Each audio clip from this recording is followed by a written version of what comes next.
I robbed a house last night and found something I can't explain inside. I rob houses. Look, I'm not a bad person. I lost my job and don't have enough to feed my 3 kids. I only target big, rich houses whose owners are clearly up to their ears in money. I don't break into houses with kids. Swing sets in the backyard is an immediate deal breaker. I don't carry a gun or any kind of weapon, because there's too much risk I'll get scared and hurt someone. This is just a temporary thing. For my wife.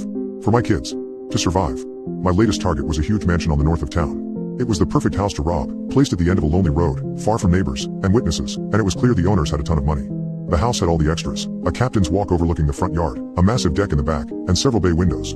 I'd driven by the house repeatedly over the past few days to get a sense of their schedule. It was a man and a woman, the man tall and stocky, the woman a short blonde. I'd seen them through the dining room window a few times, eating expensive steak and drinking red wine, under a crystal chandelier. Honestly, seeing all that wealth filled me with anger. How many people could they feed, if they just sold one of their beautiful paintings? Or that painted vase, that had its own table in the corner? I guess I'd soon find out. I rolled up to the house at 1 a.m., smiling at how much money I'd make. Maybe I'd even have some left over. I could buy Aiden that toy Jeep he really wanted. Or get Maggie something nice. How long had it been since I'd given her a gift? Since she'd really enjoyed herself? I climbed out of the car and pulled the hat low over my forehead. Pulled on my gloves, got the large bag out of the backseat. Then I slunk through the grass, quietly, past the immense window in their study. So far, so good. I slid my lock-picking set out. After several minutes, I heard the familiar, satisfying clink. I stepped inside. The house was quiet and dark. I slipped out my flashlight and flicked it on. White light bounced across the marble floor, sparkling in the crystals of the chandelier. I glanced around, forming a plan. That painting. The vase. And, my eyes lit up as I noticed the woman's purse hanging on a chair. Jackpot. The unmistakable LV of Louis Vuitton graced its surface. Nearly giggling, I grabbed it and slung it over my shoulder. No, wait. I couldn't steal all the stuff inside. Phones and tablets with tracking devices, credit cards that could be traced through their charges. It was too risky. I emptied the contents on the dining room table. It was surprisingly empty. Tissues, a tube of lipstick, a phone, and a wallet. I picked up the wallet, pulled out the 320s inside, then set the wallet back down. Wait. I froze. Picked the wallet back up. Flipped it open. A driver's license was in the transparent pocket. A woman stared up at me from the small photo. But even in the darkness of the house, I could see it. She was brunette. Yet, the woman I'd seen in the house was blonde. My heart started to pound. I scanned the rest license. Height, 5'8". Eyes, BRN. I aimed the flashlight's beam on the photo, studying the woman's face. Hard to tell if it was the same woman. I'd only seen her from a distance. I set it back on the table, a feeling of unease settling in my gut. Okay. What else? I glanced into the kitchen. In some of the other houses I'd broken into, they had silverware, real silverware. Like, literally knives and forks made out of silver. Nabbing even a few pieces would get me some good cash. I stepped inside. The room was dimly lit, from the blue light on their super fancy refrigerator. I crept forward, around the immense granite island. Wrapped my fingers around the carved metal handle and tugged. What? Empty. I opened another drawer. Then another.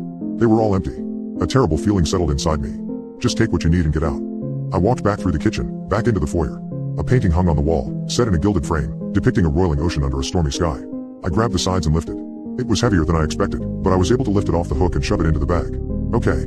The purse is easily $1,000, the painting probably at least $500. That should be enough for a few months. I turned around to leave, when my eyes caught on the vase. It sat in the corner, perched on a small table. No flowers in it, apparently it was too good for things that grew in the dirt. The neck and base were a beautiful shade of jade green. Tiny looping handles on either side sparkled gold, and in the center, a painted woman poured water from a jug. I walked over to it, my heart pounding in my chest. Slowly, I lifted it from its perch. Something rattled inside. I froze. Every hair stood on end.